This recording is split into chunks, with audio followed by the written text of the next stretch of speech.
ಎಲ್ರಿಗೂ ನಮಸ್ಕಾರ. ನಾನು Soumya. Welcome to my YouTube channel. I hope ಎಲ್ಲರೂ ಚೆನ್ನಾಗಿದ್ದೀರ ಅಂತ ಅಂದ್ಕೊಂಡಿದ್ದೀನಿ. ನಾನು ಕೂಡ ತುಂಬ ಚೆನ್ನಾಗಿದ್ದೀನಿ.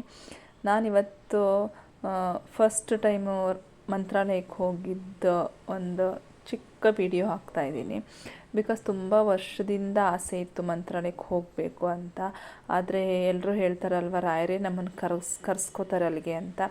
ಹಾಗೆ ನನ್ನ ಲೈಫಲ್ಲಿ ಆಗಿದ್ದು ಕೂಡ. ನಾನು ತುಂಬ ವರ್ಷದಿಂದ ಆಸೆ ಪಟ್ಟಿದ್ದೆ, ಬಟ್ ಟೈಮ್ ಕೂಡ ಬಂದಿರಲಿಲ್ಲ. ಇವಾಗ ಹೋಗ್ತಾ ಇದ್ದೀವಿ, ವಿತ್ ಫ್ಯಾಮಿಲಿ ಹೋಗ್ತಾ ಇದ್ದೀವಿ.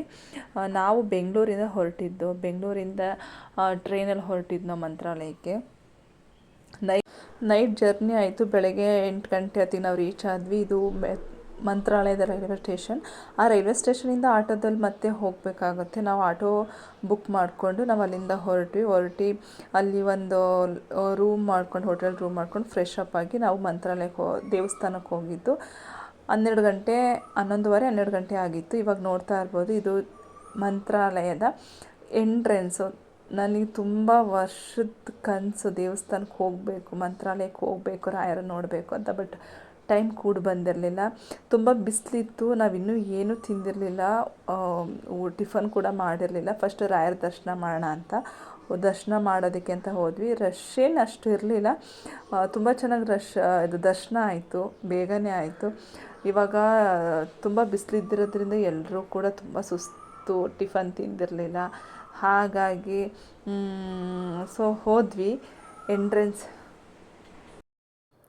ಮಂತ್ರಾಲಯ ರಾಯರ ದರ್ಶನ ಮಾಡಿ ಆದಮೇಲೆ ಅಲ್ಲಿರುವಂಥ ಕೆಲವು ಸ್ಥಳಗಳಿಗೆ ಹೋಗಬೇಕು ಅಂತ ಹೇಳ್ತಾರೆ. ಬಟ್ ನಮಗೆ ಟೈಮ್ ಸಾಕಾಗಲಿಲ್ಲ, ಸೊ ಹಾಗಾಗಿ ಹೋಗೋಕ್ಕಾಗಲಿಲ್ಲ.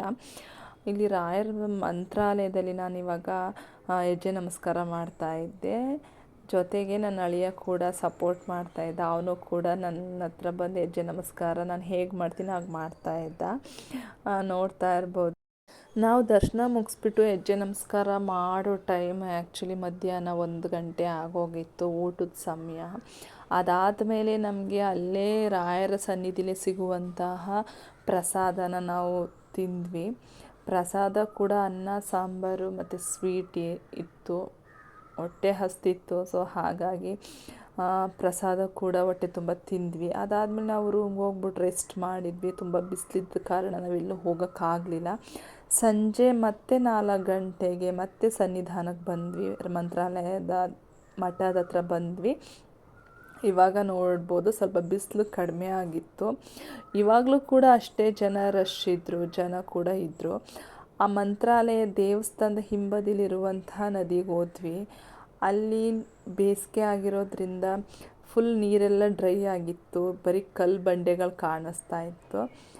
ನಮಗೆ ಅಲ್ಲಿ ಒಂದು ಬೇಜಾರಾಗಿದ್ದೇನಪ್ಪ ಅಂತ ಅಂದರೆ, ಆ ನೀರಲ್ಲಿ ಬರೀ ಪ್ಲ್ಯಾಸ್ಟಿಕ್ಕು, ವಾಟರ್ ಬಾಟಲು, ವೇಸ್ಟ್, ಗಲೀಜೆ ತುಂಬಿತ್ತು. ನಾವು ಯಾವುದೇ ಒಂದು ಪ್ರೇಕ್ಷಣೀಯ ಸ್ಥಳಕ್ಕೆ ಹೋದಾಗ ಈ ಥರ ನಾವು ನದಿಗೆ ಏನು ಎಸಿಬಾರ್ದು. ಆ್ಯಕ್ಚುಲಿ ಅದನ್ನು ನಾವು ಆದಷ್ಟು ಸ್ವಚ್ಛತೆಯಿಂದ ಇಟ್ಕೊಳ್ಳೋಕ್ಕೆ ಟ್ರೈ ಮಾಡಬೇಕು. ಇವಾಗ ನೋಡ್ತಾ ಇರ್ಬೋದು, ಸಂಜೆ ನಾವು ಮತ್ತೆ ರಾಯರ ದರ್ಶನ ಮುಗಿಸ್ಕೊಂಡು, ಇದು ನೈಟ್ ವ್ಯೂ ಎಷ್ಟು ಚೆನ್ನಾಗಿ ಕಾಣಿಸ್ತಾ ಇದೆ. ಲೈಟಿಂಗ್ಸ್ ಎಲ್ಲ ಇತ್ತು, ತುಂಬ ಚೆನ್ನಾಗಿ.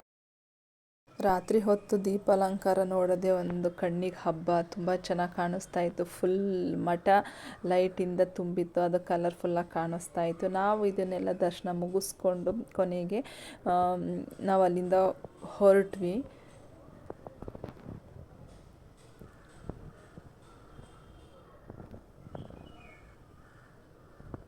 ರಾಯರಂದ್ರೇ ಒಂದು ನಂಬಿಕೆ. ಕೊನೆಗೂ ನಾನು ರಾಯರ ದರ್ಶನ ಮಾಡಿದೆ ಅನ್ನೋ ಖುಷಿ ಸಿಕ್ತು. Thanks for watching.